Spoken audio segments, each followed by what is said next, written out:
بسم اللہ الرحمن الرحیم۔ السلام علیکم ورحمۃ اللہ وبرکاتہ۔ بسم اللہ الرحمن الرحیم۔ عزیز طلباء اکرام، ایم اے اسلامیات کے مضمون فقہ و اصول الفقہ کا آج ہمارا سبق نمبر 16 ہے، جس کا عنوان ہے دور جدید کے ممتاز فقہا کا تعارف۔ نیا سبق شروع کرنے سے پہلے ہم پچھلے سبق یعنی سبق نمبر 15 کا خلاصہ دیکھتے ہیں۔ پچھلے سبق میں ہم نے مفتی شفیع عثمانی صاحب رحمہ اللہ کا نام و نسب پڑھا تھا، ایسے ہی ان کی ابتدائی زندگی کے حالات کے بارے میں ہم نے تبصرہ کیا تھا، ان کی تعلیم و تربیت، ان کے درس و تدریس کے بارے میں ہم نے تفصیلاً بات کی تھی، اور ایسے ہی ان کی درس و تدریس کے علاوہ جو خدمات تھی، دیگر خدمات، ان پہ بھی ہم نے روشنی ڈالی تھی۔ قیام پاکستان میں انہوں نے اہم کردار ادا کیا، تفصیلاً ہم نے اس پہ بات کی تھی۔ ان کی تصانیف، اہم تصانیف کے اوپر ہم نے بات کی تھی، اور ایسے ہی آخر میں ان کی تاریخ وفات پر ہم نے تبصرہ کیا تھا۔ تو آج کے اس سبق میں دور جدید کے ممتاز فقہا کا جو ہمارا ایک سلسلہ چل رہا ہے تعارف کا، اسی سلسلے کی ایک کڑی سید سیاح الدین کاغخیل رحمہ اللہ ہے۔ آج کے ہم اس سبق میں موجودہ دور کے فقی سیاح الدین کاغخیل رحمہ اللہ کے بارے میں بات کریں گے۔ سید سیاح الدین کاغخیل رحمہ اللہ کا تذکرہ کتابوں میں دو طریقے سے کیا جاتا ہے، بطور محدث ہونے کے اور بطور فقیہ ہونے کے، یعنی ان کی دو خصوصیات ہیں۔ ایک تو یہ بہت بڑے محدث بھی تھے اور ایسے ہی ایک عظیم فقیہ بھی تھے۔ تو سب سے پہلے ہم ان کا نام و نسب دیکھتے ہیں۔ نام ان کا سیاح الدین تھا اور ان کے والد کا نام حکیم حافظ محمد سعد گل رحمہ اللہ تھا، جو کہ خود بھی ایک اللہ والے اور عالم شخص تھے۔ آپ کی ولادت جو ہے 8 اگست 1916 عیسوی میں ہوئی۔ اب ہم آپ کی ابتدائی تعلیم و تربیت کے بارے میں بات کرنے کی کوشش کرتے ہیں۔ تو آپ کے نانا کا نام محمد مطہر تھا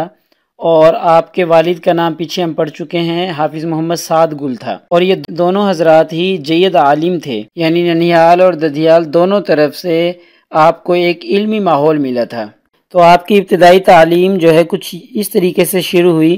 کہ آپ کے رشتہ داروں کے اندر ایک بزرگ تھے جن کا نام تھا مولانا عبدالحق نافع۔ 1933 کے اندر ان کا تقرر بحیثیت مدرس اعلیٰ دارالعلوم دیوبند میں ہوا اور دارالعلوم دیوبند کے یہ مدرس اعلیٰ بن گئے۔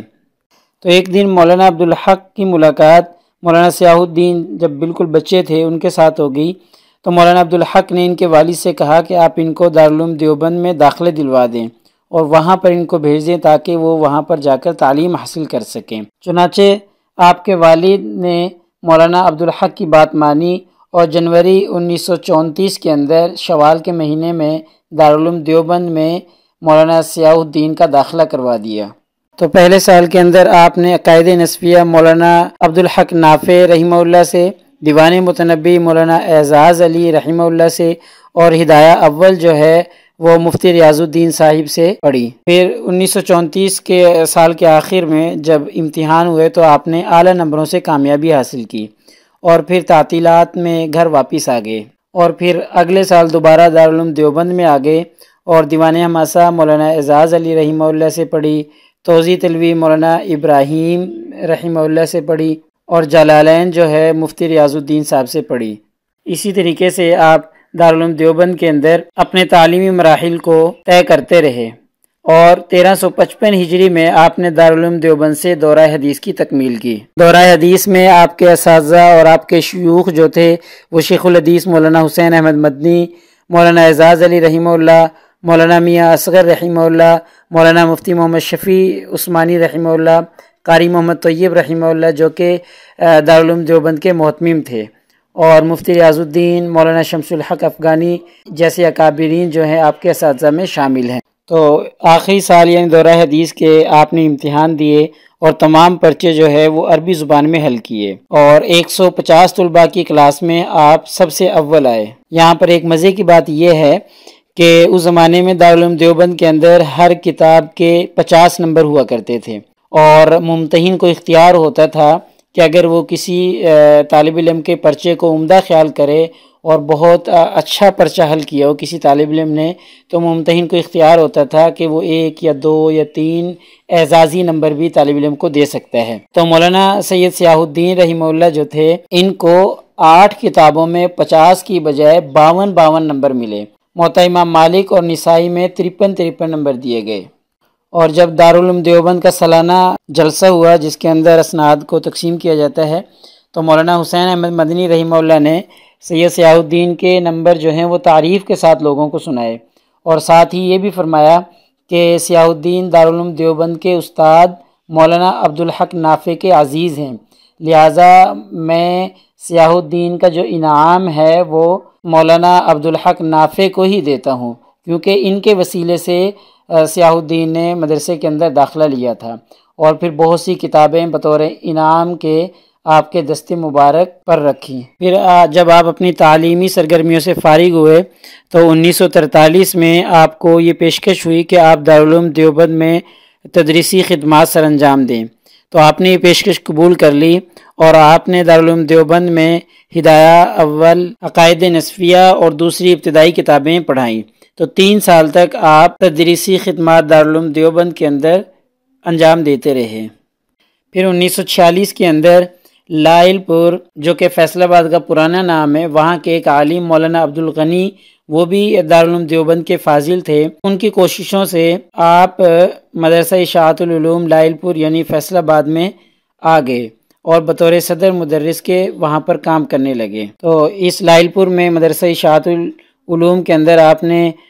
ترمذی، مشکات، موطا امام مالک کے علاوہ اور بھی کچھ دیگر ابتدائی اور بڑی کتابیں پڑھائیں۔ اسی دوران جب آپ مدرسہ اشاعت العلوم کے اندر تدریس کر رہے تھے، مولانا محمد ادریس رحمہ اللہ جو تھے وہ وفاق المدارس کے ناظم اعلیٰ تھے، تو ان کا ایک دفعہ وزٹ ہوا مدرسہ اشاعت العلوم کا، اور یہاں پر انہوں نے مولانا سیاہ الدین کی حدیث میں صلاحیت کو بھانپ لیا تھا۔ پھر لہٰذا انہوں نے مدرسہ اشاعت العلوم کی انتظامیہ سے کہا کہ آپ مدرسہ میں دورہ حدیث شروع کر دیں، کیونکہ آپ کے پاس ایک استاد مفتی سیاہ الدین جو ہیں وہ حدیث کے اندر بہت زیادہ مہارت رکھتے ہیں، لہٰذا ان کی مہارت سے فائدہ اٹھائیں اور مدرسے کے اندر دورہ حدیث کی کلاس شروع کر دیں۔ چنانچہ 1966 میں انجمن اشاعت العلوم نے دورہ حدیث کے اجراء کا فیصلہ کیا، اور 1967 میں اشاعت العلوم میں دورہ حدیث کی کلاس کا آغاز ہو گیا۔ اس کے افتتاح کے لیے حضرت مولانا مفتی محمد شفیع عثمانی رحمہ اللہ کراچی سے اور مولانا خیر محمد جلندری رحمہ اللہ ملتان سے بطور خاص تشریف لائے۔ تو اس طریقے سے مولانا سیاہ الدین ترمذی شریف اور بخاری شریف ہر سال شروع سے لے کر آخر تک پڑھاتے رہے۔ اس کے علاوہ آپ کی ایک بڑی خدمت یہ بھی تھی کہ مدارس کے اور مدرسے کے طلباء تو آپ سے درس حدیث لیتے ہی تھے، لیکن اس کے علاوہ آپ باذوق لوگوں کو اس کی ترغیب دیتے تھے، اور اسکول کالج کے پروفیسر اور لیکچرر لوگ جو تھے، ہیڈ ماسٹر اسکولوں کے، وہ بھی آپ کے درس میں شامل ہوتے تھے، اور عموماً یہ درس جو ہے وہ عصر کی نماز کے بعد ہوا کرتا تھا۔ تو اس طریقے سے سبقن ان لوگوں کو بھی آپ مشکات شریف پڑھاتے تھے۔ اسی طریقے سے آپ کو وفاق المدارس کی طرف سے حدیث کا ممتحن بھی مقرر کیا جاتا تھا، اور ترمذی کا عموماً امتحان لینے کے لیے آپ صوبہ سرحد میں تشریف لے جاتے تھے۔ اس کے علاوہ آپ نے اسلامی نظریاتی کونسل کے رکن کے طور پر بہت سی فقہی خدمات سر انجام دیں، جو کونسل کی تاریخ کا ایک باقاعدہ حصہ ہیں۔ صدر پاکستان جنرل محمد ضیاء الحق رحمہ اللہ کو جب آپ کی صلاحیتوں کا علم ہوا تو آپ کو اسلامی نظریاتی کونسل کا رکن نامزد کر دیا، لیکن مفتی صاحب نے بعض اصولی اور علمی اختلافات کی وجہ سے کونسل کی رکنیت سے استعفیٰ دے دیا، اور اپنے اس استعفے کے اندر وجوہات بھی ذکر کی تھیں جو استعفیٰ دینے کا سبب بن رہی تھی، لیکن ضیاء الحق مرحوم نے مفتی صاحب کو دوبارہ سے استعفیٰ دینے کے بعد دوبارہ سے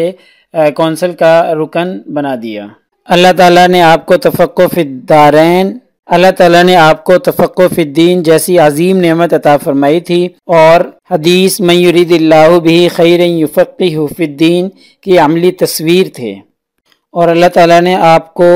یہ تفقہ فی الدین جیسی عظیم نعمت عطا فرمائی تھی۔ آپ کے استاد مفتی محمد شفیع عثمانی صاحب رحمہ اللہ بھی اس نعمت کا اعتراف کرتے تھے، اور اعتراف ہی نہیں بلکہ بعض امور میں سیاہ الدین رحمہ اللہ کی رائے کو بھی پیش نظر رکھتے تھے۔ طریقہ کچھ یوں تھا کہ جب مفتی شفیع عثمانی صاحب رحمہ اللہ صدر مفتی تھے دارالافتاء کے اندر، دارالعلوم دیوبند کے اندر، تو وہاں پر جب کوئی بھی فتویٰ پوچھنے آتا تو مفتی صاحب خود وہ فتویٰ لکھتے، اس کا جواب لکھتے، اور پھر وہ سید سیاہ الدین رحمہ اللہ سے اس کی تصدیق کرواتے، سید سیاح الدین رحمہ اللہ کو دکھاتے اور فرماتے کہ آپ اس کے بارے میں کیا کہتے ہیں، اپنی رائے دیجئے۔ تو اس فتوے کا جواب مفتی سیاح الدین رحمہ اللہ اپنے نظریے، اپنے دلائل کی روشنی میں پیش کرتے تھے۔ تو بعض دفعہ مفتی شفیع عثمانی صاحب رحمہ اللہ کو اپنے شاگرد سیاح الدین کے دلائل زیادہ پسند آتے تھے اور اپنے بتائے ہوئے فتویٰ سے رجوع کر لیا کرتے تھے۔ صرف رجوع ہی نہیں کرتے تھے بلکہ اپنے اس رجوع کا باقاعدہ تحریری اعلان بھی کرتے تھے۔ اس کی ایک مثال بھی ہے کہ دارالعلوم دیوبند میں ایک سوال یہ آیا تھا کہ زید نے 4 بیویوں کے ہوتے ہوئے 5ویں عورت سے شادی کر لی اور اس سے اولاد بھی ہو گئی، اور اب زید کا انتقال ہو گیا، تو 5ویں سے پیدا ہونے والی اولاد زید کے ترکہ میں سے وراثت کی حقدار ہوگی یا نہیں، یہ سوال آیا تھا۔ تو اس کے جواب میں تحفۃ الفقہا وغیرہ کتب فقہ کی عبارات جن میں بطلان نکاح کے الفاظ مذکور ہیں، اور نکاح باطل کا آپ کو بھی معلوم ہے کہ مشہور حکم یہی ہے کہ نسب اور وراثت نہیں ہوتی۔ ان کتابوں کو دیکھتے ہوئے یہ جواب دے دیا گیا کہ 5ویں بیوی کی اولاد ثابت النسب نہیں ہے اور زید کے وراثت میں سے اس کو حصہ نہیں ملے گا۔ جب مفتی سیاح الدین کاکا خیل رحمہ اللہ کو پتہ چلا تو انہوں نے لائل پور یعنی فیصل آباد سے اس فتوے پر تفصیلی تنقید لکھی اور باقاعدہ تحریری صورت میں اپنے اس رجوع کا اعلان کیا اور بتایا کہ اب میرے نزدیک بھی صحیح یہی ہے کہ نسب اور وراثت زید کی 5ویں بیوی کے بچے کے لیے ہوگی اور 5ویں بیوی کی اولاد زید کے ترکہ سے وراثت کا حصہ بھی پائے گی۔ تو دیکھیں یہاں پر جہاں ہمیں مفتی سیاح الدین کے گہرے مطالعے اور گہری نظر کا پتہ چلتا ہے، وہاں پر ہمیں مفتی محمد شفیع عثمانی صاحب رحمہ اللہ کی عظمت اور ان کے مرتبے کا بھی پتہ چلتا ہے کہ انہوں نے اپنے ہی طالب علم کی رائے کو صحیح محسوس کیا اور محسوس کرتے ہوئے اپنی رائے کو تبدیل کر لیا۔ آپ کی تصانیف میں سب سے پہلے تفہیم الاحکام نامی کتاب آتی ہے جس کو آپ کی وفات کے بعد آپ کے ہونہار شاگرد نے لکھا تھا، اور یہ کتاب 2 جلدوں کے اندر ہے اور مفتی سیاح الدین رحمہ اللہ کے لیے صدقہ جاریہ کا درجہ رکھتی ہے۔ اسی طریقے سے جب آپ دارالعلوم میں تدریس کرتے تھے تو آپ نے رسالہ شمس الاسلام کے لیے بہت سے مضامین لکھے تھے، تو یہ مضامین جو ہیں بہت بڑا علمی سرمایہ ہیں سیاح الدین رحمہ اللہ کا۔ اور ایسے ہی اسلامی نظریاتی کونسل میں آپ نے جو تحقیقات کی تھیں اور جو جدید مسائل کا حل پیش کیا تھا وہ بھی بہت بڑا علمی شاہکار ہیں۔ آپ کی وفات جو ہے، آپ کی وفات 23 اپریل 1987 کو ہوئی، اور واقعہ کچھ یوں ہوا کہ صبح 5 بجے پشاور سے کار کے ذریعے آپ اسلام آباد کے لیے روانہ ہوئے۔ حسن ابدال کے قریب آپ کی کار کا ایکسیڈنٹ ہوا، آپ کی کار کو حادثہ پیش آیا جس کے نتیجے میں آپ کی وفات ہوئی۔ لہذا سبق کا خلاصہ یہ ہے کہ آج کے سبق میں ہم نے سیاح الدین رحمہ اللہ کاکا خیل کا نام و نسب پڑھا، ان کی ابتدائی زندگی کے بارے میں معلومات حاصل کی، ان کی تعلیم و تربیت کے بارے میں جانکاری حاصل کی، درس و تدریس کے علاوہ ان کی جو دیگر خدمات تھیں فقہ کے حوالے سے اور حدیث کے حوالے سے، ان کے بارے میں ہم نے تفصیلاً پڑھ لیا، اور آخر میں ان کی تاریخ وفات اور وفات کا جو المناک واقعہ تھا اس کے بارے میں ہم نے دیکھ لیا۔ تو اگلے سبق نمبر 17 میں ہمارا یہی سلسلہ دور جدید کے ممتاز فقہا کے تعارف کا چلتا رہے گا، اور اگلی شخصیت اگلے فقی عطا اللہ حنیف بھوجیانی رحمہ اللہ ہیں، ان کے بارے میں ہم تفصیلاً پڑھیں گے انشاءاللہ تعالی۔ جزاکم اللہ خیر۔ السلام علیکم ورحمۃ اللہ وبرکاتہ۔ انشاءاللہ اگلے سبق میں بہت جلد ہماری دوبارہ ملاقات ہوتی ہے۔